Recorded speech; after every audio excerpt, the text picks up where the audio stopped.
Another example would be if I gave you x to the third power minus 4x squared minus 12x equal to 0. If I have that equation solving for x, first of all, I want to see if there's a common factor. I see that x is the what? Common. That's x to the what? First power.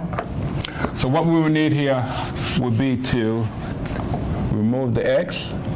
And what we have remaining is x squared minus what? 4x minus 12 equal to 0. I'm going to take what's inside the parentheses.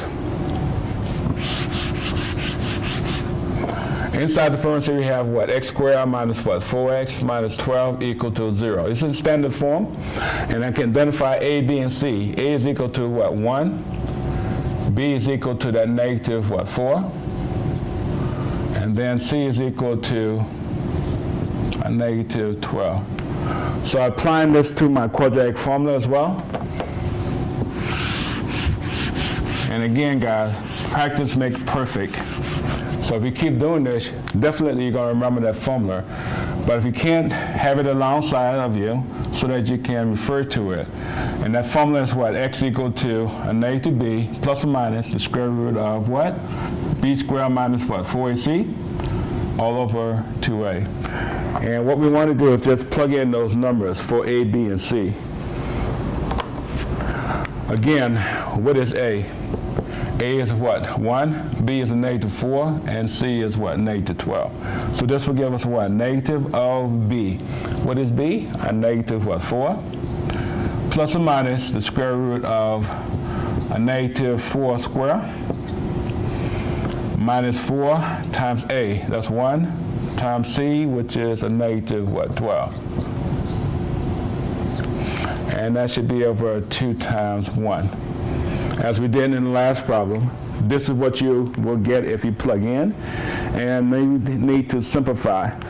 Negative over negative will give us what? A positive what? 4. Plus or minus, we have the square root of a negative 4 squared will give us 16. We multiply a negative 4 times 1 will be a negative 4. A negative 4 times 12 will give us positive 48. Order of operation indicates that we're going to add the 48 and 16. And that will give us 64. So basically what we have is 4 plus or minus the square root of 64 all over 2. We continue by taking the square root of 64. And the square root of 64, as you know, is 8. So we have 4 plus or minus 8. All over 2.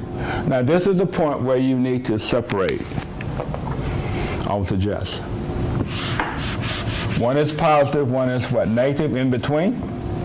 So we're going to separate this into 4 plus 8 over 2, or 4 minus 8 over 2. Now if we simplify this, 4 plus 8, that would give us what? 12. And 12 over 2 will give us 6. Likewise, here we have what? 4 minus 8. 4 minus 8 will give us negative what? 4 over 2. And if we divide, we should get a negative 2. Okay. So this is telling me that x is equal to 6 or negative 2. Okay. So here we have x equal to a negative 2 versus x equal to 6. But last but not least, we do have this other factor out here. So we know that x is equal to what? 0 as well. So we have 3 solutions, possible solutions, that would equal to 0 if you plug in those numbers. Okay.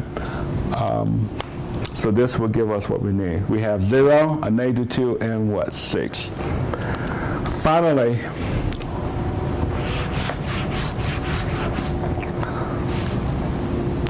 let's take x squared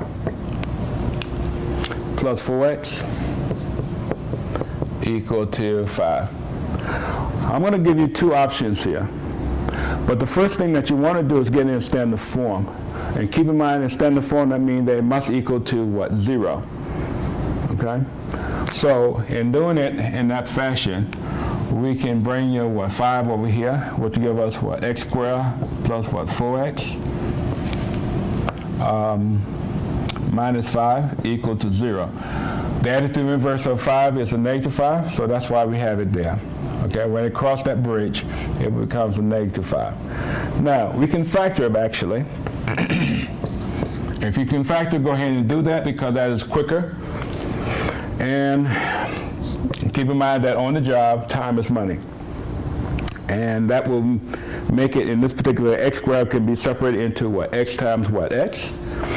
And the 5 would be separated into only factors of what? 5 and what? 1. So we're going to have what? A positive 5 and a negative 1. And that would give us a positive 4 in the middle. When you use your principle of zero product, that means that you have what? X plus 5 equal to what? 0. And you hopefully remember that we have discussed that before in module number 5.